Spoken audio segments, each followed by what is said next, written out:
క్షేమకరమైన నిరంతర పరిశుభ్రంగా యేసు ప్రభువు నామమున ప్రార్థించి వేడుకుంటున్నాం.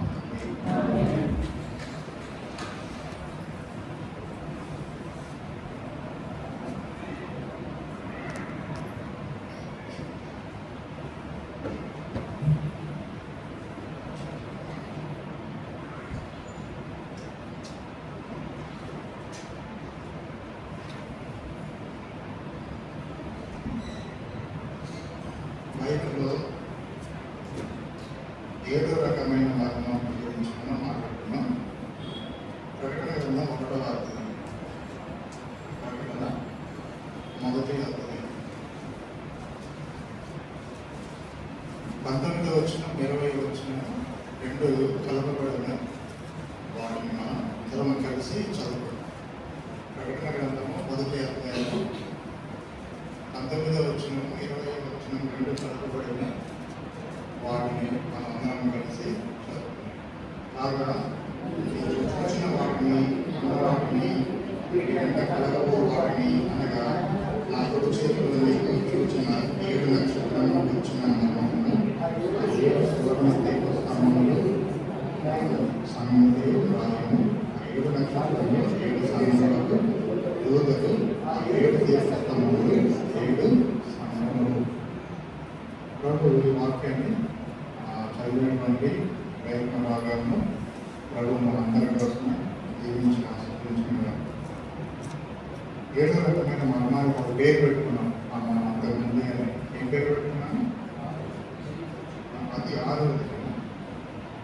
మరణం గురించిన మరణం అనేది 6వది. 2వ రకం గురించినటువంటి సంగతులు మనం చాలా విషయం మనం చెప్పుకున్నాం, అయిపోయింది. తర్వాత 7వ రకమైన మరణంకి మనం ఏం పేరు పెట్టుకున్నాం? 7 నక్షత్రం గురించిన మరణం. ఇందులో రాయబడి ఉంటుంది 7 నక్షత్రం గురించిన మరణం. 7 నక్షత్రం గురించిన మరణం. 7 నక్షత్రాలు అంటే ఏంటి? నక్షత్రాలు అంటే ఏంటి? నక్షత్రాలు అంటే ఆకాశం ఉన్న నక్షత్రాలు ఉన్నాయి కాదు. ఇక్కడ నక్షత్రాలని పోలిక చెప్తూ వచ్చారు. వీటికి పోలిక చెప్తూ వచ్చారంటే చివరి 2 లైన్లు మనం చదివితే అర్థమవుతుంది. చివరి 2 లైన్లలో ఏమైపోతుంది? 7 నక్షత్రములు 7 సంగములకు దూతలు, 7 దీపస్తంభములు 7 సంగములు. 7 నక్షత్రముల గురించిన మనం 7 నక్షత్రములు 7 సంగములకు దూతలు, 7 దీపస్తంభములు 7 సంగములు. దీపస్తంభములు తర్వాత నక్షత్రాలు. కాబట్టి వాటిని గురించినటువంటి మరణం గురించి ఇప్పుడు మనం దేవుని వాక్యాన్ని ధ్యానించడానికి మనం ప్రయత్నం చేద్దాం. ప్రభు మనందరికీ కూడా అలాగా సహాయం చేయగలిగాం. కాబట్టి 7 నక్షత్రములు 7 నక్షత్రముల గురించి మనం నక్షత్రం అంటే ఏంటి? 7 సంఘములకు దూతలు. 7 సంఘములకు దూతలు. దూతలు అంటే 7 సంఘములకు దూతలు.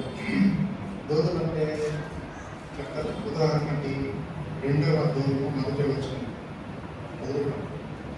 2వ అధ్యాయం 1వ వచనం చదువుదామా? ఎఫెసులో ఉన్న సంఘపు దూతకు ఇలాగ రాయము. ఎఫెసులో ఉన్న సంఘపు దూతకు రాయము. దూత అంటే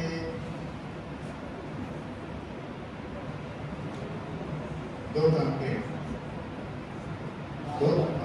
దూతను ఇంగ్లీష్ ఏమంటారు? దూతను ఇంగ్లీష్ ఏమంటారు? దూతను ఇంగ్లీష్ ఏమంటారు? మెసెంజర్ అంటారా లేకుంటే ఏంజల్స్ అంటారా? ఏంజల్స్. వాస్తవానికి దూతలు మనం ఏంజల్స్ అని మనం చెప్పుకుంటూ ఉంటాం. అయితే ఇక్కడ దూత అంటే మెసెంజర్. చెప్పండి ఎవరు? మెసెంజర్. వర్తమానికుడు అని అంటూ అన్నారు. కాబట్టి ఇక్కడ 7 నక్షత్రాల గురించి మనము 7 నక్షత్రాలు అంటే 7 దూతలు, 7 సంగములకు దూతలు. దీపస్తంభాలు కూడా 7 ఉన్నాయి. దీపస్తంభాలు కూడా 7 ఉన్నాయి. దీపస్తంభం అంటే ఏంటంటే సాధారణంగా దీపస్తంభం అనేది దేనికంటాం? దీపస్తంభం దేనికంటాం? మనం సంఘం గురించి మనం బైబిల్ పట్టణాల్లో ఇదివరకు మనం చెప్పుకుంటూ వచ్చాం. సంఘము దేని పోలింది? ఎన్ని రకాలుగా పోల్చబడింది? 7 రకాలుగా పోల్చబడింది. వాటిలో ఒకటి ఏంటి? వాటిల్లో ఒకటి రెండోది ఏంటంటే సత్యమునకు స్తంభం. చూడండి, సత్యమునకు స్తంభం ఆధారమయ్యన్నది. కాబట్టి ఇక్కడ దీపస్తంభం అంటే ఏంటి? దీపస్తంభం అంటే 7 దీపస్తంభములు, 7 సంఘములు. ఒక దీపస్తంభం, ఒక సంఘము. కాబట్టి దీపస్తంభం సంఘం దేనితో పోల్చబడుతుంది ఇక్కడ అంటే స్తంభముతో పోల్చబడుతుంది. ఏ స్తంభం అంటే దీపస్తంభంతో పోల్చబడుతుంది. ఇదివరకు మనం చూసాం 1వ తిమోతి పత్రిక, తిమోతికి రాసిన మొదటి పత్రిక 3వ అధ్యాయం 16వ వచనాన్ని 3వ అధ్యాయం 15వ వచనం చివరి లైన్ చదువుకుంటాం. 1వ తిమోతి పత్రిక 3వ అధ్యాయం 15వ వచనంలో చివరి లైన్లో ఏమైపోయింది? ఆ సంఘము సత్యమునకు స్తంభమును ఆధారమై ఉన్నది. కాబట్టి ఇక్కడ సంఘం దేంతో పోల్చబడింది? ఇక్కడ సత్యమునకు స్తంభముతో పోల్చబడింది.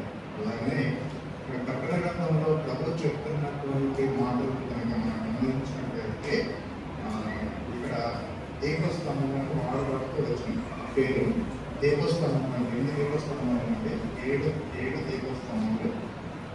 ఒక్కొక్క దీపస్తంభం వచ్చేసి ఒక సంఘము అని రాయబడుతూ వచ్చింది. ఏం సంఘము? ఆ కాలంలో మన యొక్క మన సంఘం, మన అందరం కలిపి సంఘం అంటే మనం మందిరంలో కూడుకుంటాం. మందిరంలో కూడుకొని దేవుని యొక్క కార్యకలాపాలన్నీ కూడా మనం జరిగించుకునే వాళ్ళంగా మనం. కాబట్టి దీనికి ఒక పేరు పెట్టుకున్నాం. ఏం పేరు? ఎల్షదాయ్ అని పేరు పెట్టుకున్నాం. అయితే ఆ కాలంలో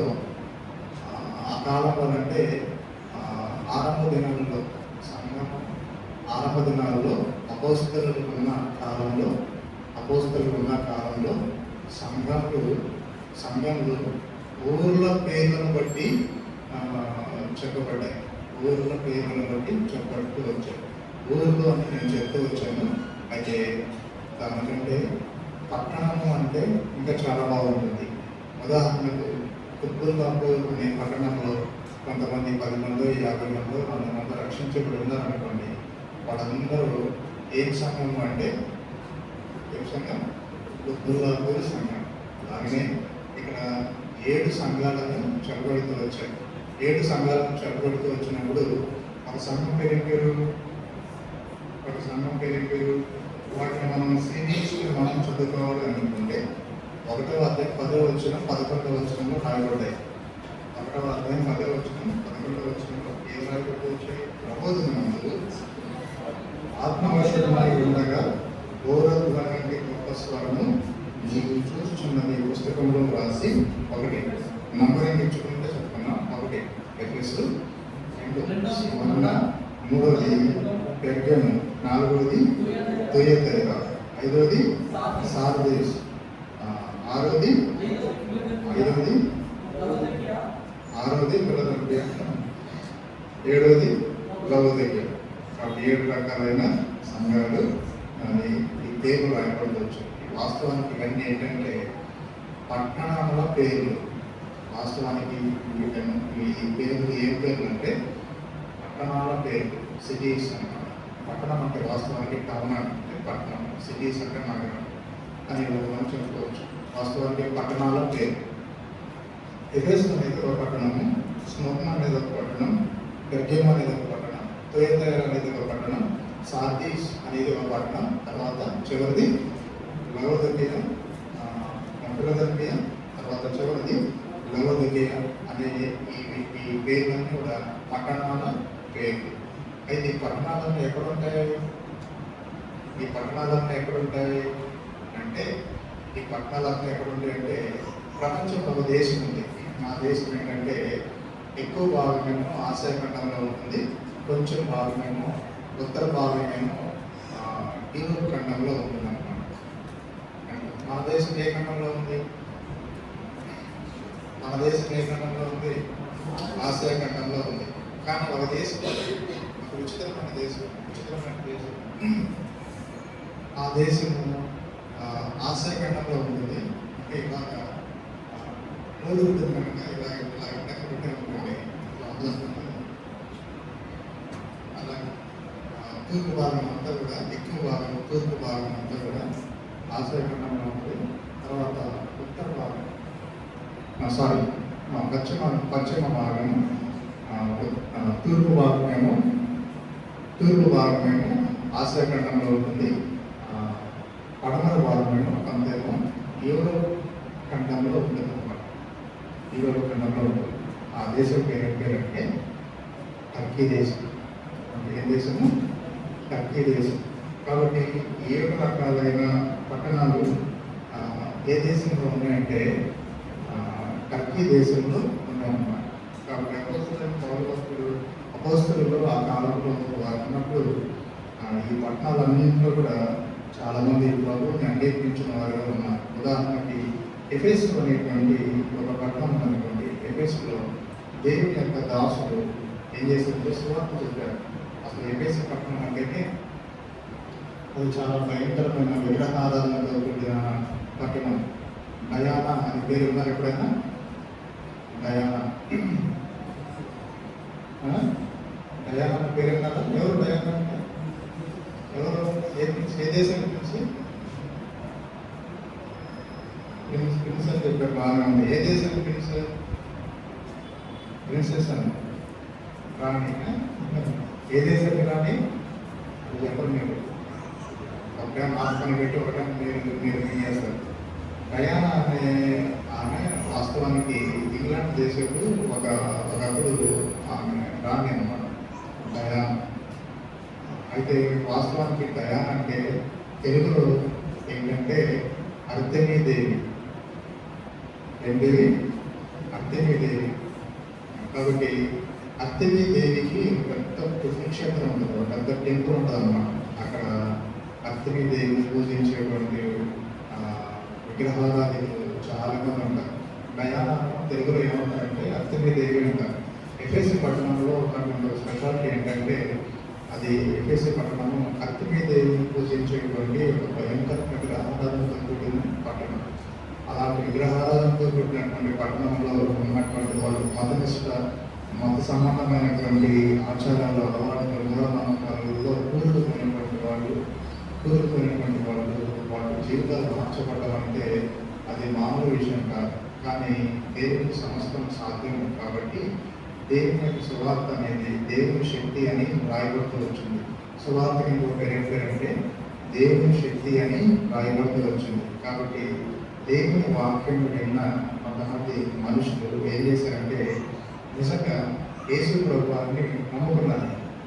యేసు ప్రభువుని నమ్ముకున్నారు, మారుమనసు పొందారు, రక్షణ పొందారు, బాప్తిస్మం తీసుకున్నారు, తిరిగి జన్మించారు.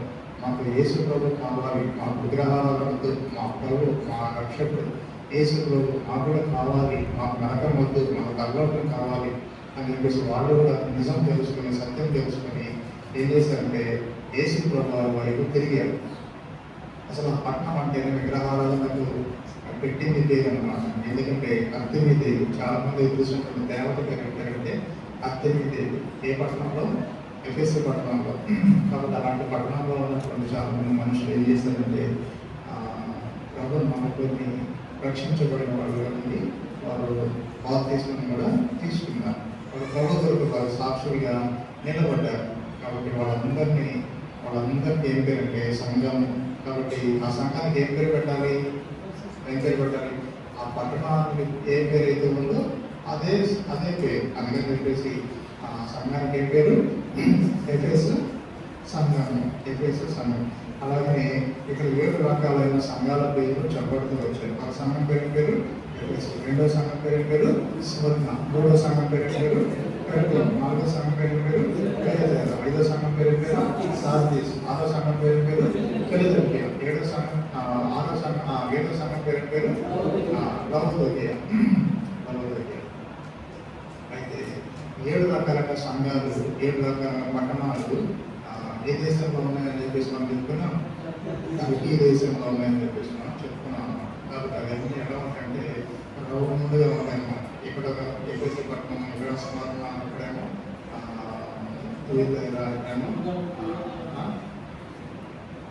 స్మరణ నాకు సాధ్య జరిపే దౌర్దైక్యం చూపిస్తాను ఉండేగా ఉండేది రౌండ్గా ఉండేదాన్ని ఏమంటారు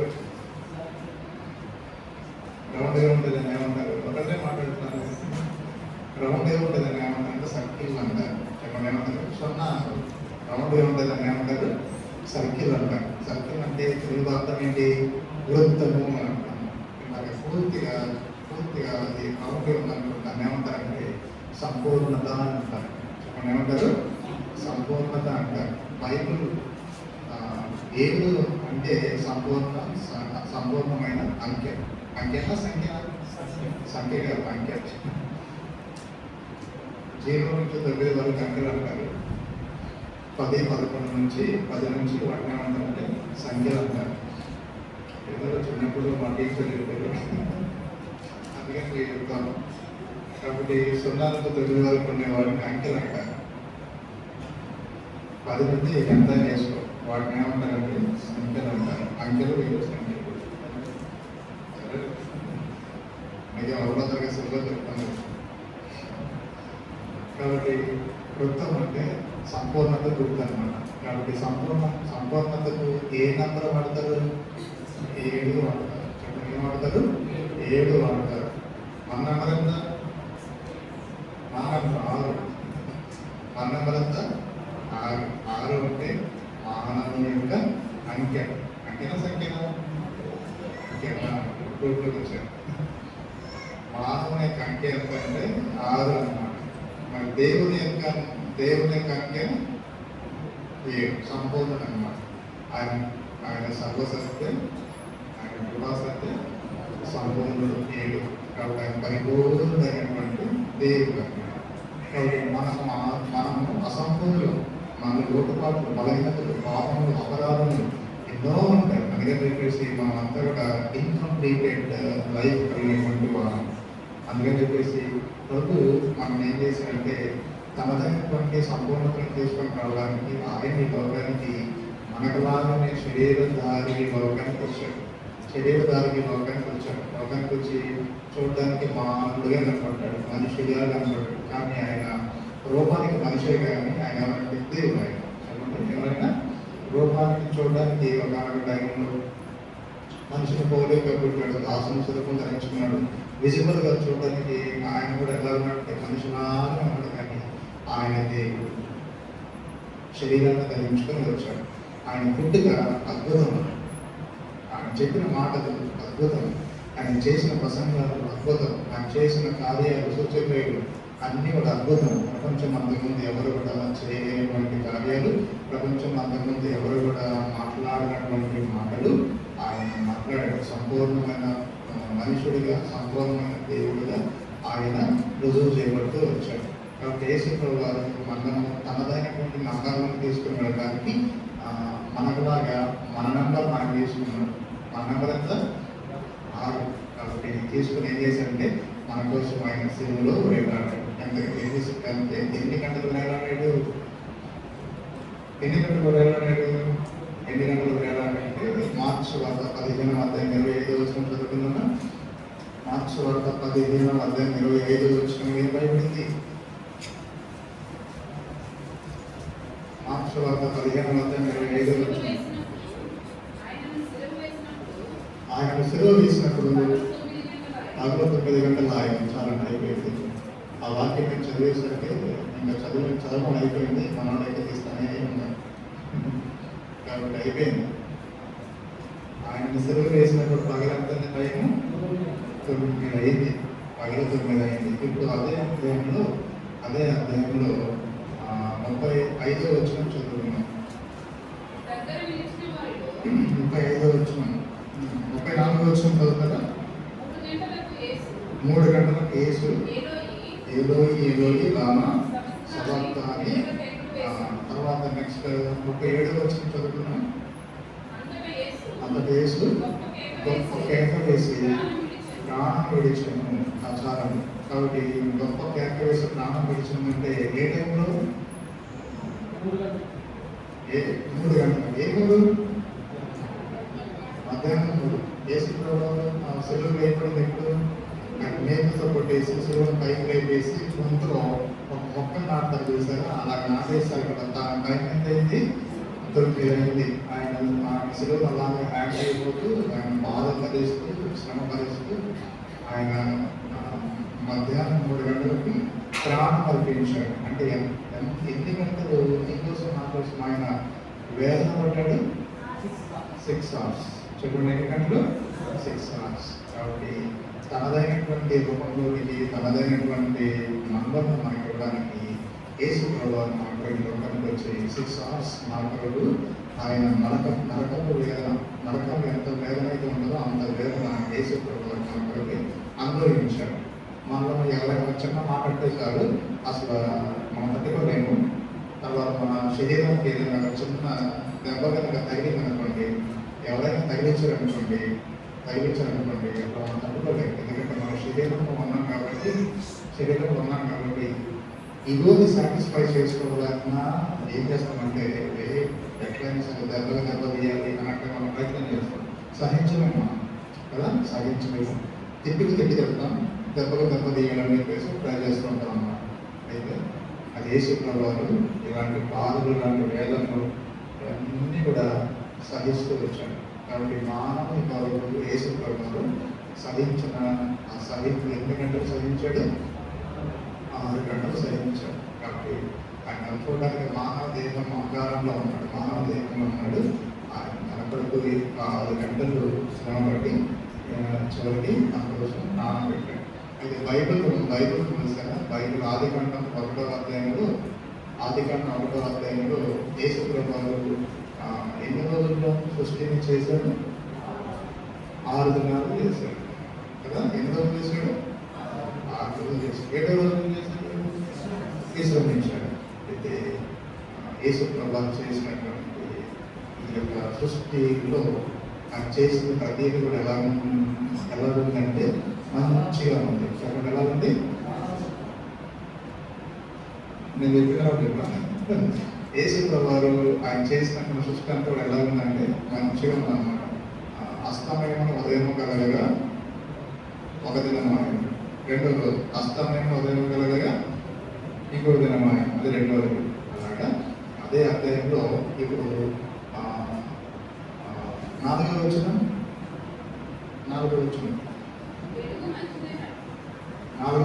వెలుగు పాజిటివ్ చదవాలి. చదివే పాజిటివ్ చదవాలి, లేకుంటే వెలుగు మంచిదైనట్టు దేవుడు చూశాను. అది ఎన్ని వచ్చిన? 4వ వచ్చిన. ఇప్పుడు 10వ వచ్చిన చదువుతున్నాం. దేవుడు 6 నేలను భూమి అని పేరు పెట్టాను, జలరాశికి సముద్రం అని పేరు పెట్టాను. 2 అయిపోయింది. ఇప్పుడు 12వ వచ్చిన చదువుతున్నాం. భూమి గడ్డిని తమ తమ జాతి ప్రకారం విత్తనములు ఇచ్చు చెట్లను తమ తమ జాతి ప్రకారం తమలో విత్తనములు గల వృక్షములను మొలిపింపగా అది మంచిదని దేవుడు చూచెను.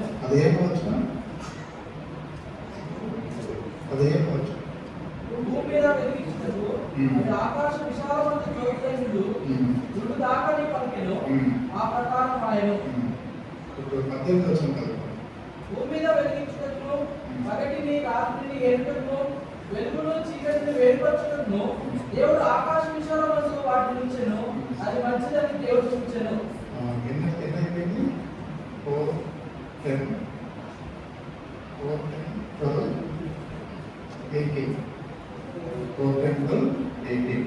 ఇప్పుడు 21 దేవుడు జలములను వాటి వాటి జాతి ప్రకారము జలములు సమృద్ధిగా పుట్టించిన మహానక్షత్రములను జీవం కలిగించి చలించి వాటన్నిటిని దాని జాతి ప్రకారము రెక్కలలో ప్రతి పక్షిని సృష్టించెను, అది మంచిదని దేవుడు చూచెను. ఇప్పుడు 25 వచ్చిన చదువు. దేవుడు ఆయా జాతుల ప్రకారము అడవి జంతువులను, ఆయా జాతుల ప్రకారం పశువులను, ఆయా జాతుల ప్రకారం నేలలో ప్రతి పురుగులు చేసెను, అది మంచిదని దేవుడు చూచెను. ఇప్పుడు 31వ వచనం చదువుతాం. 31వ వచనం.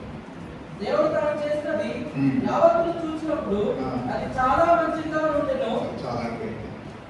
లాస్ట్ లో ఆ మాట పడాడు. ఇప్పుడు చెప్పండి, మంచిది మంచిదని చెప్పేసి దేవుడు బైబిల్లో కొత్త అధ్యాయంలో ఎన్నిసార్లు చెప్పాడు? ఎన్నిసార్లు చెప్పాడు? 7 సార్లు చెప్పాడు. ఒకటి 4th verse, 4వ వచనం, 10వ వచనం, 12వ వచనం, 18వ వచనం, 21వ వచనం, 25వ వచనం, 31వ వచనం. ఎన్నిసార్లు అయింది? 7 times. 7 అనేది దేనికి ఏ నెంబర్? సంపూర్ణత పుడతాను, సంపూర్ణత. మరి ప్రకటన గ్రంథంలో కూడా స్టార్టింగ్లోనే ఏ నెంబర్తో స్టార్ట్ అయింది? ప్రకటన గ్రంథం 1వ అధ్యాయంలోనే ఏ నెంబర్ కనిపిస్తుంది మనకి? 7 అనే నెంబర్ కనిపిస్తుంది. కాబట్టి 7 అనేది ఏంటి?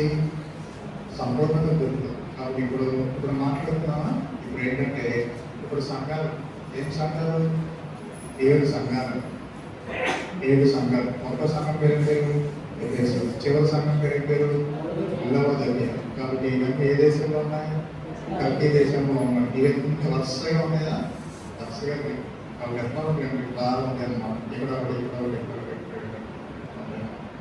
ఇట్లా కనిపిస్తే ఒక రౌండ్ సర్కిల్ వచ్చేస్తుంది. సర్కిల్ అనేది ఏమిటంటే సంపూర్ణత. సర్కిల్ కంప్లీట్ అయింది అనుకోండి, ఇట్లా రౌండ్ కంప్లీట్ అయిపోయింది అనుకుంటారు, సంపూర్ణత పొందుతారు. కాబట్టి ఇంకా వేరే సంఘం కూడా తీసుకోవచ్చు కదా అంటే దేవుడు తీసుకోలేదు. దేవుడు అంతవరకు తీసుకున్నాడు. ఎఫెసు సంఘం నుంచి లవోదికయ సంఘం వరకు తీసుకున్నాడు. కాబట్టి ఒక్కొక్క సంఘం ఒక దీపస్తంభము. ఆ సంఘంలో ఆ సంఘానికి ఒక దూత, ఏంటంటే ఒక మెసెంజర్ అని చెప్పబడుతూ వచ్చింది. ఎఫెసు సంఘం దూత అని చెప్పేసి కూడా చెప్పబడుతూ వచ్చింది. ఇవన్నీ ఒక ఇది మర్మము అని చెప్పేసి కూడా రాయబడుతూ వచ్చింది. 19 వచ్చిన 1వ ప్రకటన గ్రంథం 1వ అధ్యాయం 19-20 వచ్చినట్లు 7 నక్షత్రం కూర్చున్న మర్మము అని రాయబడింది. నక్షత్రం అంటే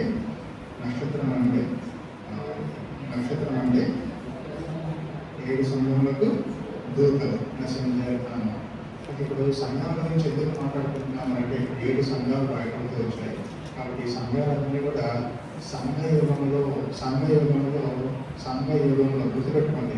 ఈ సంఘాలన్నీ కూడా వింటున్నారు లేకపోతే, ఈ సంఘాలన్నీ కూడా సంఘ యుగంలో ఉన్న కాలాలు అయితే చెప్పండి. ఈ సంఘాలన్నీ కూడా సంఘ యుగంలో ఉన్న కాలములు.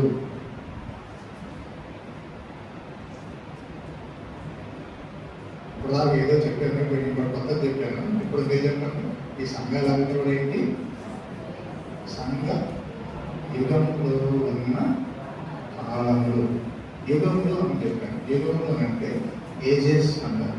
యుగంలో ఎన్ని యుగాలు తీసుకోవచ్చు బైబిల్ అంతా మనకు మంచిగా చక్కగా అర్థం కావాలంటే ఎన్ని యుగాలు తీసుకున్నాము? 7 యుగాలు తీసుకున్నాం. 7 రకములైన యుగంలో తీసుకున్నాం. 1వ యుగం పేరు ఏంటంటే యుగం అన్నా లేకపోతే కాలం అన్నా కూడా ఒకటి. కాబట్టి యుగాలు ఏజెస్ అన్నా. ఏం యుగం అంటే అమాయక యుగం. చెప్పండి, ఏ యుగం అంటే ఏదైనా పోయిపోయి ఆ పేరు చెప్పేసాను. అమాయక యుగం.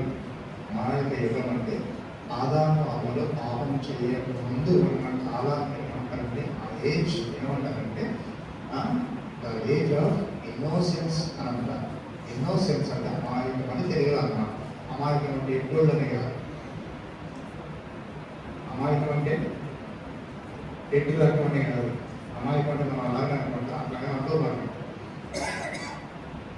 ఇంగ్లీష్ చెప్పుకుంటే బాగుంటుంది. The age of innocence. The age of innocence అంటే అమాయక కాలం. ఈ కాలం ఎక్కడ అవుతుంది అంటే ఆదామవ్వలు పాపము చేయకముందు వరకు ఉన్న కాలాన్ని అంతా ఏమంటారు? ద ఏజ్ ఆఫ్ ఇన్నోసెన్స్ అంటారు. మరి ఆదామవ్వల పాపం చేసిన తర్వాత ఇంకొక యుగం స్టార్ట్ అయింది. ఆ యుగాన్ని ఏమంటారంటే ద ఏజ్ ఆఫ్ కాన్షియన్స్, మనస్సాక్షి కాలం అంటారు. చెప్పండి, ఏమంటారు? మనస్సాక్షి కాదు. మనం తప్పు చేసిన తప్పు చేసావు జీవితం ఎట్లుంటావు? మనిషి కదా నువ్వు. మనుషులు ఏముంటుంది? మనస్సాక్షి ఉంటుంది. కాబట్టి తప్పు చేసిన దగ్గర నుంచి ఏ యుగం స్టార్ట్ అయింది? ఏ యుగం స్టార్ట్ అయింది? మనస్సాక్షి యుగం స్టార్ట్ అయింది. సరేనా? ఏంటైపోయింది తర్వాత నోవాహు దగ్గర నుంచి నోవాహు కాలం నుంచి బాబేల్ టవర్ వరకు, బాబేల్ టవర్ అంటే నిమ్రోదు వాళ్ళ వరకు ఉన్నటువంటి కాలం ఏమంటారంటే మానవ ప్రభుత్వ కాలం అంటారు. చెప్పండి ఏమంటారు? మూడోది ఏమంటారు? మానవ ప్రభుత్వ కాలం అంటారు. ఆ ఏజ్ ఆఫ్ హ్యూమన్ గవర్నమెంట్ అంటారు. ఏ ప్రభుత్వం వస్తారు నాకు అర్థం చేసుకోండి. మూడో దాని పేరు మానవ ప్రభుత్వ కాలం అంటారు. మానవ ప్రభుత్వ కాలం ఎక్కడ చెప్పేవాళ్ళు? నోవాహు కాలం నుండి నిమ్రోదు కాలం వరకు, అంటే బాబేల్ టవర్ కాలం అన్నమాట. అప్పటి వరకు ఏ కాలం? అది మానవ ప్రభుత్వ కాలం అయిపోయింది. తర్వాత నాలుగోది అబ్రహాం దగ్గర నుంచి మోషే వరకు ఆ కాలం ఏమంటారంటే పితరుల కాలం అంటారు. నాలుగు ఏ కాలం అంటారు? పితరుల కాలం అంటారు. పితరుల కాలమే కదా పితరుల కాలం అంటారు. లేదా దాన్ని ఇంకో పేరు చెప్పారంటే వాగ్దాన కాలం అని కూడా అంటారు. ఎన్నైపోయినట్టే? నాలుగైపోయింది. ఐదోది మోషే దగ్గర నుంచి బాప్తిస్మం నుంచి యోహాను వరకు ఆ కాలం ఏమంటారంటే ధర్మశాస్త్ర కాలం అంటారు. ఇది ఏమది? ఐదవది. చెప్పండి. ఐదో దానికి ఏంటి? ద ఏజ్ ఆఫ్ మొజాయిక్ అంటే మోషే ధర్మశాస్త్ర కాలం అంటారు. ఐదో కాలం పేరు చెప్పండి. ఐదో కాలం పేరు మోషే ధర్మశాస్త్రం కాలం. మోషే ధర్మశాస్త్రం కాలం ఎవరితో ఆరంభమైంది? మోషేతో ఆరంభమైంది. ఎక్కడి వరకు ఉంది? బాప్తిస్మం నుంచి యోహాను వరకు ఉంది. బాప్తిస్మం నుంచి యోహాను తర్వాత ఇంకొక కాలం ఆరంభమైంది. ఆ కాలం ఏమంటారంటే కృపాకాలం అంటారు. ఈ కృపాకాలం ఎవరితో ఆరంభమైంది? యేసు ప్రభువుతో ఆరంభమైంది. కృపాకాలం అంటారు. అయితే ఇంకోటి చెప్తానండి, ఈ కృపాకాలం ఇంకో ఏం పేరంటే సంఘయుగము అని అంటారు. చెప్పండి ఏమంటారు? సంఘయుగము అని కూడా అంటారు. ఎన్నైపోయింది?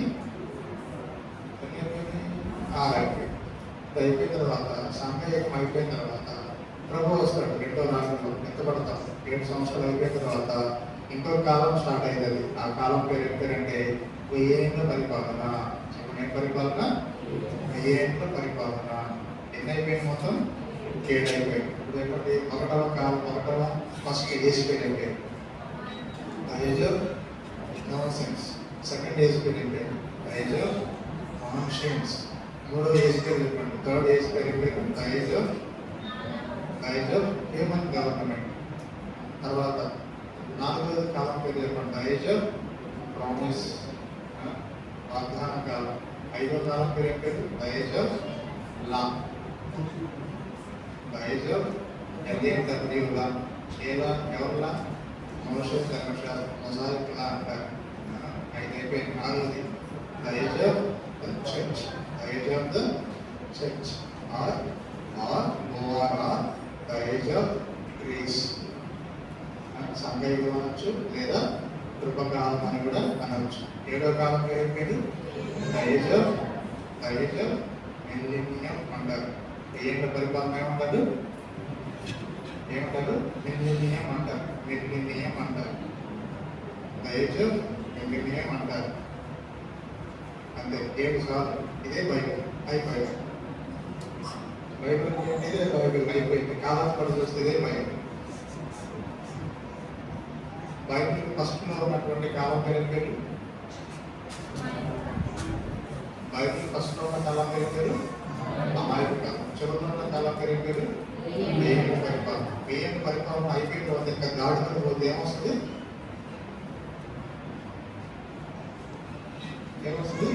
నిత్యత్వము. చెప్పండి, ఎటర్నిటీ అంటారు. చెప్పండి, ఏమంటారు? ఎటర్నిటీ అంటారు. మరి అమాయక కాలానికి ముందున్నటువంటి దాన్ని కూడా ఏమంటారు? అమాయక కాలానికి ముందున్న దాన్ని కూడా ఏమంటారు? నిత్యత్వం, ఎటర్నిటీ అంటారు. నిత్యత్వం నుండి నిత్యత్వం వరకు, నిత్యత్వం నుండి నిత్యత్వం వరకు. అయితే ఈ మధ్యలో 7 ఉన్నాయి బైబిల్. చెప్పండి, ఎన్నున్నాయి? 7 ఉన్నాయి. ఒకటో దాని పేరు అమాయక కాలం. 6వ దాని పేరు కృపాకాలం. లేదా దాని ఇంకో పేరు సంఘయుగం. ఏం పేరు దాని పేరు? సంఘయుగం. ఇప్పుడు చెప్పండి, సంఘయుగానికి ఇప్పుడు సంవత్సరాలు ఎన్ని అయిపోయినాయి? ఈ సంఘయుగంలో సంవత్సరాలు ఎన్ని అయిపోయినాయి? దాదాపు 2000 సంవత్సరాలు దాటిపోయినాయి. 2000 సంవత్సరాలు దాటిపోయినాయి. అయితే ఇప్పుడు మనం చెప్పుకున్నాం ఎన్ని పేర్లు?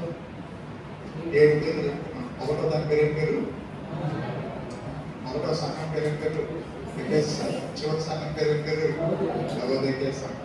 అయితే ఇప్పుడు ఈ సంఘయుగంలో ఈ యొక్క సంఘాల యొక్క కాలాలు అమర్చబడ్డాయి. చెప్పండి, ఈ సంఘయుగం అంతటిలో ఇప్పుడు సంఘాల పేరు చెప్పుకున్నట్టు ఎఫెసు అని ఆ కాలాలు అమర్చబడి ఉన్నాయన్నమాట. ఉదాహరణలు చెప్తానండి.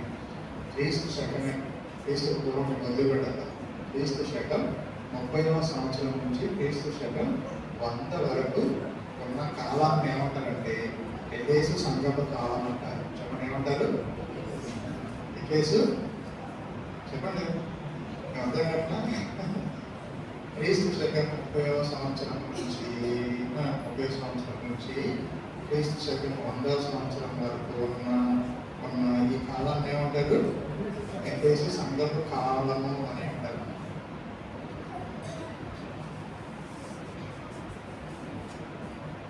అలాగే మనం అర్థం చేసుకున్నాం. తర్వాత సంఘం పేరు చెప్పండి. దాని కాలం ఏంటంటే క్రీస్తు శకం 100 నుండి క్రీస్తు శకం 313 వరకు. అంటే క్రీస్తు శకం 100 నుండి క్రీస్తు శకం 313 వరకు. ఎన్ని అయిపోయింది? 2 అయిపోయింది. ఇప్పుడు 3 చెప్పండి. మీరు చెప్పండి, నిద్రపోకండి. 3 చెప్పండి. గర్భం సంఘం యొక్క కాలం చెప్తాను అన్నట్టు. ఏంటంటే క్రీస్తు శకం 313 నుండి 500 వరకు. క్రీస్తు శకం 313 నుండి 500 వరకు ఉన్న సంఘం యొక్క కాలం పేరు నెక్స్ట్ 4వ సంఘం పేరు చెప్పండి. ఈ సంఘం యొక్క కాలం ఏంటంటే క్రీస్తు శకం 500 నుండి క్రీస్తు శకం 1517 వరకు. చెప్పండి, ఎంతవరకు? 500 నుండి 1517 వరకు ఉన్న సంఘం పేరు నెక్స్ట్ ఇంకో పేరు చెప్పండి. ఇప్పుడు దాని కాలం ఏంటంటే క్రీస్తు శకం 1517 నుండి 1848 వరకు ఉన్న ఈ కాలానికి ఇంకొక సంఘం కాలం. ఏం సంఘం అది? సార్దీస్. ఇప్పుడు చెప్పండి, సార్దీస్ యొక్క సంఘం కాలం ఎంత? 1517 నుండి 1848 వరకు ఉన్న కాలం యొక్క సంఘాన్ని ఏమంటారు?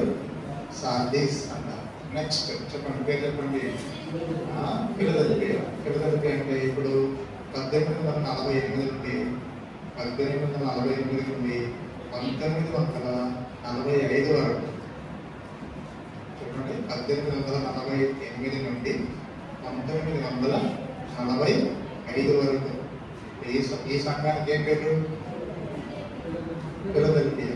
చెప్పండి, ఏం పేరు? ఫిలదెల్ఫియా సంఘం కాలం అంటారు. ఎన్ని అయిపోయింది? 6 అయిపోయింది. నెక్స్ట్ 7 చెప్పండి. 7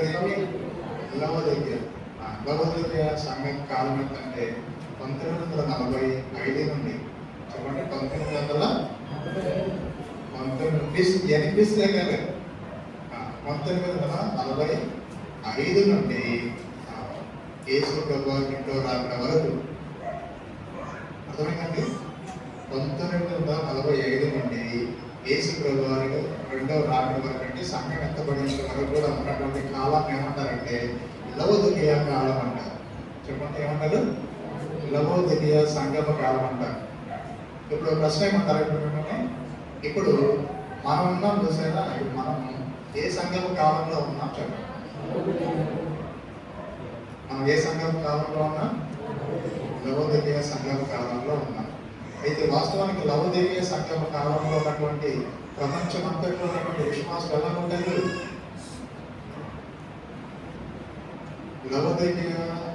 లవోదికీయ కాలంలో, లవోదికీయ కాలం ఎప్పటి నుంచి ఎప్పటి వరకు?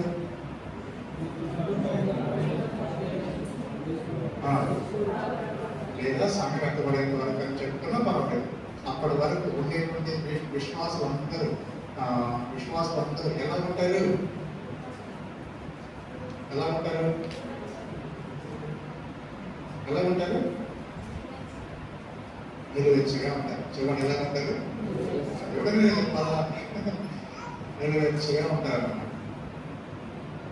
ఇప్పుడు ప్రపంచంలో ఉన్నటువంటి క్రైస్తవులందరూ, ప్రపంచం అంతా భౌగోళికంగా ఉన్నటువంటి క్రైస్తత్వం అంతా ఎలా ఉంటుందంటే నిలువెచ్చగా ఉంటారు.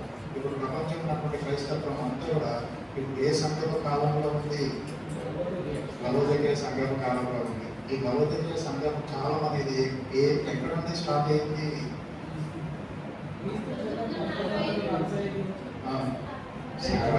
రెండో రాకడ సంభవించిన ద్వారా కూడా ఉంటుంది.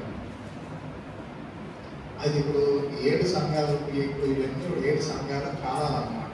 7 సంఘాల కాలాలన్నీ కూడా, ఈ 7 సంఘాల కాలాలన్నీ కూడా ఇప్పుడు ఏ యుగంలో సెట్ చేయబడ్డాయి? ఏ యుగంలో సెట్ చేయబడ్డాయి అంటే నేను చెప్పేస్తాను. అందుకని బైబిల్ స్టడీస్ చెప్పేటప్పుడు చదివేస్తున్నాను. ఇప్పుడు 7 సంఘాలు చెప్పడం మీద సంవత్సరాలతో సహా ఈ 7 కూడా ఏ యుగంలో సెట్ చేయబడ్డాయి? కృపాకాలం అంటారు, లేదా కృపాకాలం ఇంకో పేరు సంఘయుగం అంటారు. అర్థమైందా? వాస్తవానికి ఇప్పుడు మనం ఏ యుగంలో ఉన్నాం? సంఘయుగంలో ఉన్నాం. అయితే ఇప్పుడు సంఘయుగంలో ఉన్నటువంటి మనము ఏ సంఘమ కాలంలో ఉన్నాం? లవోదికీయ సంఘమ కాలంలో ఉన్నాం. ఇప్పుడు ఏమంటే ప్రపంచంలో ఉన్నటువంటి క్రైస్తవులందరూ కూడా ఇప్పుడు ఏ సంఘమ కాలంలో ఉన్నారు? లవోదికీయ సంగమ కాలంలో ఉన్నారు. ఈ లవోదికీయ సంగమ కాలంలో ఉన్నటువంటి విశ్వాసుల యొక్క ప్రవర్తన అంతా ఎలా ఉంటుంది? ఏ దేశానికి పోయినా కూడా నిలువెచ్చగా ఉంటుంది. కాబట్టి ఈ విశ్వాసులందరికీ కూడా వాక్యం బోధించాలంటే ఎవరు కావాలి? ప్రపంచంలో ఉన్నటువంటి విశ్వాసులందరికీ వాక్యం బోధించాలంటే ఎవరు కావాలి? మీకు తెలుసు, చెప్పండి. బోధిస్తానండి. ఈ విశ్వాసులందరూ, ప్రపంచంలో ఉన్న విశ్వాసులందరూ కూడా వాక్యం బోధించాలంటే ఎవరు కావాలి?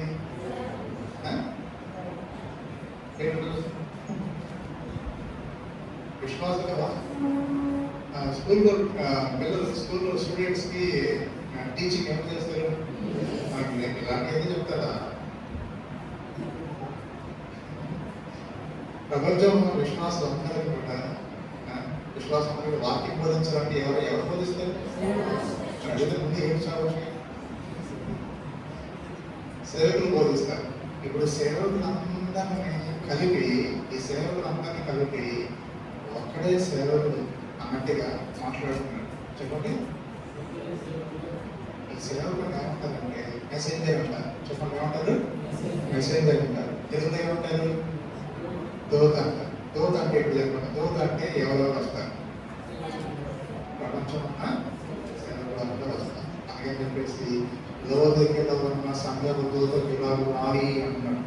అయ్యా, మీరు వాక్యం బోధిస్తున్నారు కాబట్టి మీకు బోధించే బోధ ఎలా ఉందో తెలుసా? ఎలా ఉండాలి?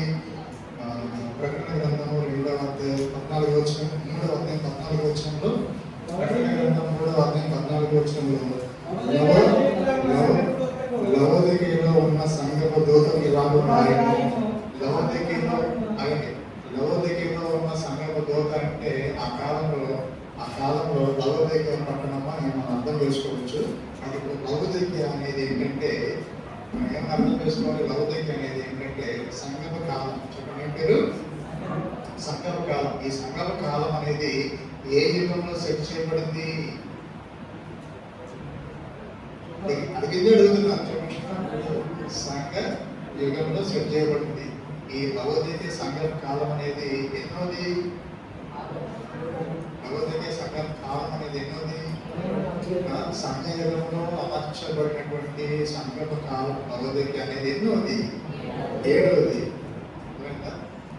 ఇప్పుడు మనందరం ఏ సంఘ కాలంలో ఉన్నాం? ఇప్పుడు మనందరం ఏ సంఘ యుగం, మనందరం ఏ యుగంలో ఉన్నాం? మనందరం ఏ యుగంలో ఉన్నాం? సంఘ యుగంలో ఉన్నాం. ఈ సంఘ యుగంలో ఇప్పుడు ఏ సంఘం కాలంలో ఉన్నా? ఏ సంఘం కాలంలో ఉన్నా? లవోదికయ సంఘం కాలంలో ఉన్నా. ఇది గుర్తుపెట్టుకోండి. ఈ టేబుల్ సంఘ యుగం అనుకోండి. చెప్పండి ఏమనుకున్నా? సంఘ యుగం అనుకున్నా. ఇప్పుడు ఇదేమో దేని పెట్టాను? టేబుల్ పెట్టాను. అది ఇంట్లో భాష టేబుల్ మీద పెట్టాను. ఇలాంటి బాగా చెప్తారా? గంటలు చాక్లెట్ కానీ. ఈ టేబుల్ అనేది సంఘ యుగం అండి. ఈ టేబుల్ అనేది సంఘ యుగం. దీని పేరు ఏం పేరంటే ఎఫెసు సంఘ కాలం. చెప్పండి ఎఫెసు సంఘ కాలం. ఈ ఎఫెసు సంఘ కాలం అనేది ఎక్కడి నుంచి ఎక్కడి వరకు ఉంది? 30 నుంచి 100 వరకు ఉంది. ఎన్నోది ఇది? ఫస్ట్ది. ఈ ఫస్ట్ది దేని మీద ఉంది? దేని మీద ఉంది? యాక్షన్ రేసులో మీరు ఏమన్నా ఏం చేస్తున్నా. ఇప్పుడు ఇదేమో చివరిది అన్నమాట. చివరిది ఇది క్రీస్తు శకం 1945 నుండి రెండవ రాకడ వరకు ఉన్నటువంటి సంఘ కాలం. ఈ సంఘ కాలం పేరు లవోదికయ. ఈ సంఘ కాలము దేని మీద సెట్ చేయబడింది? సంఘ యుగంలో సెట్ చేయబడింది. టోటల్గా మనం ఇప్పుడు దేని మీద ఉన్నాం? సంఘ యుగంలో ఉన్నాం. అయితే మనం ఇప్పుడు ఏ సంఘ కాలంలో ఉన్నాం? అదే ఇదే లవోదికయ సంఘాల కాలంలో ఉన్నాం. అర్థమైందా? ఇప్పుడు లవోదికయ సంఘాల కాలంలో మనం ఉన్నాం కాబట్టి విశ్వాసులు రక్షించబడ్డాం, ప్రకటన చేసుకున్నాం, మనకి వస్తున్నాం. కానీ విశ్వాసుల యొక్క మనస్తత్వం ఎలా ఉంటుంది? విశ్వాసుల యొక్క జీవితం విధానం ఎలా ఉంటుందంటే నిలువెచ్చగా ఉంటారు. చూడండి ఎలా ఉంటుంది? నిలువెచ్చగా ఉంటారు. అయితే ఎఫెసులో ఉన్నటువంటి కాలంలో ఉన్నటువంటి విశ్వాసం ఉంటారు చూసారా? క్రీస్తు శకం 30 నుంచి 100 వరకు ఆ కాలంలో ఉన్నటువంటి విశ్వాసం ఎలా ఉండాలి? మనం ఎలా ఉన్నాం? నిలువెచ్చుకున్నాం. మనకు ఫస్ట్ వాళ్ళు ఎలా ఉన్నారు? ఫస్ట్ వాళ్ళు ఉండేది ఎఫెసు వాళ్ళు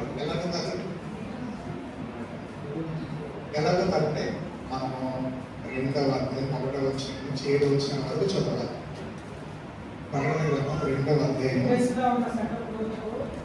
ఎఫెసులో ఉన్న సంఘపు దూతకు. సంఘపు దూత అంటే ఎవరు? సంఘపు దూత అంటే ఎవరు? చెప్పండి. సంఘపు దూత అంటే అందరూ చెప్పాలి మీరు. Messenger sir. క్రీస్తు శకం 30 నుంచి క్రీస్తు శకం 100 వరకు ఉన్నటువంటి వర్తమానం ఎవరైతే ఉన్నారో వాళ్ళందరినీ కలిపి ఒక్కడే అన్నట్లుగా ఆయన ఏం పేరు? దూత. చెప్పండి ఏం పేరు? దూత. ఎందుకు ఆ దూతతో చెప్తున్నాడు? దూత అంటే ఏంజలా లేక మెసెంజరా? దూత అంటే ఏంజలా మెసెంజరా?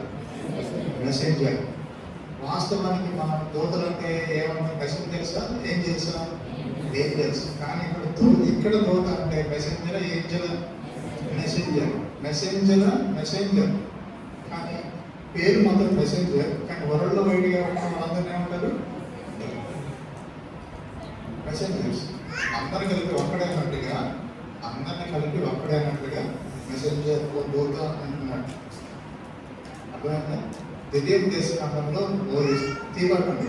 ద్వితీయ దేశకాండంలో చెప్తే ద్వితీయ దేశకాండంలో ఓ ఇశ్రాయేలు నీదు భాగ్యం ఎంతో గొప్పది. ఇశ్రాయేల్ అంటే మనిషి లేకపోతే ఇశ్రాయేల్ ప్రజల లేదంటే ఉదాహరణ సైన్యంలో కలిపే నీ నివాసములు గౌరవమైనవి. లేదా ఇశ్రాయేలు ఓ ఇశ్రాయేలు నీదు భాగ్యం ఎంతో గొప్పది అంటే మనిషితో అంటున్నాడా లేకపోతే ప్రజలందరితో అంటున్నాడా? అలాగే ఇక్కడ దూత అంటే ఒక్క మెసెంజరా లేకపోతే వర్తమానం నమ్మలతో అంటున్నాడా? వర్తమానం నమ్మలతో అంటున్నాడు అని అర్థం చేసుకోవాలి.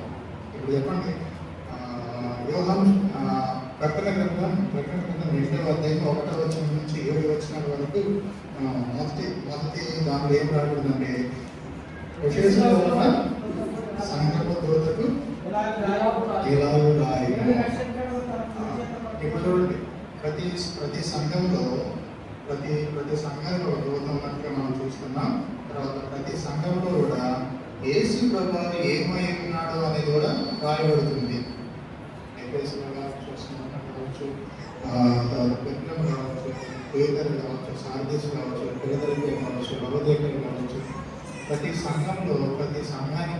సంఘపు కాలంలో యేసు ప్రభువు ఏమై ఉన్నాడు. మొదటి సంఘపు కాలం పేరు ఎఫెసు సంఘపు కాలం. ఆ ఎఫెసు సంఘపు కాలంలో యేసు ప్రభువు ఎలా ఉన్నాడని వర్ణించబడ్డాడు? 7 నక్షత్రాలను తన చేత పట్టుకుని 7 దేవస్థానముల మధ్య సంచరించుకోవడం చెప్పు సంగతులు ఏమనగా. ఇప్పుడు యేసు ప్రభువు ఎవరు? 7 నక్షత్రాలు కుడి చేత పట్టుకుని 7 దీపస్తంభముల మధ్య సంచరించేవాడు అని చెప్పబడింది. కాబట్టి యేసు ప్రభువు ఆ విధంగా ఆ సంఘం కాలంలో వర్ణించబడ్డాడు. ఇంకా అయితే ఆ సంఘాన్ని గురించినటువంటి ఆ సంఘంలో ఏమైనా మెచ్చుకోవాల్సిన విషయాలు ఏమైనా ఉన్నాయా? సంఘంలో ఏమైనా మెచ్చుకోవాల్సిన విషయాలు ఏమైనా ఉన్నాయా? ఉన్నాయి. ఏమన్నాయంటే నీ క్రియలు, నీ కష్టము, నీ సహనము నేను ఎరుగుదును. నీ క్రియలు అంటే ఎవరి క్రియలు? నీ క్రియలు అంటే ఎవరి క్రియలు? ఎఫెసు సంఘపు క్రియలు. ఎఫెసు సంఘపు క్రియలు అంటే ఆ కాలంలో క్రీస్తు శకం 30 నుంచి 100 వరకు ఎంతమంది అయితే పౌరులకంటే విశ్వాసం ఉన్నారో వాళ్ళందరి క్రియలు, వాళ్ళ కష్టము, వాళ్ళ సహనము నేను ఎరుగుదును. తర్వాత వాళ్ళు ఎలాంటి వాళ్ళంటే నేను దుష్టులను సహించలేదు, అపోస్తలులు కాదే తాము అపోస్తలులని చెప్పుకొని వారిని పరీక్షించి వారు అబద్ధికులను నీవు కనుగొంటివి. చూడండి, ఆ మొదటి సంఘం కాలంలోనే అంటే 30 నుంచి 100 వరకు ఆ కాలంలోనే కొంతమంది మేము కూడా అపోస్తలులమే అని చెప్పేసి వేషం వేసుకుని బయలుదేరారు. ఇప్పుడు ఏ కాలంలో? ఏ సంఘం కాలంలో? ఎఫెసు సంఘం కాలంలో.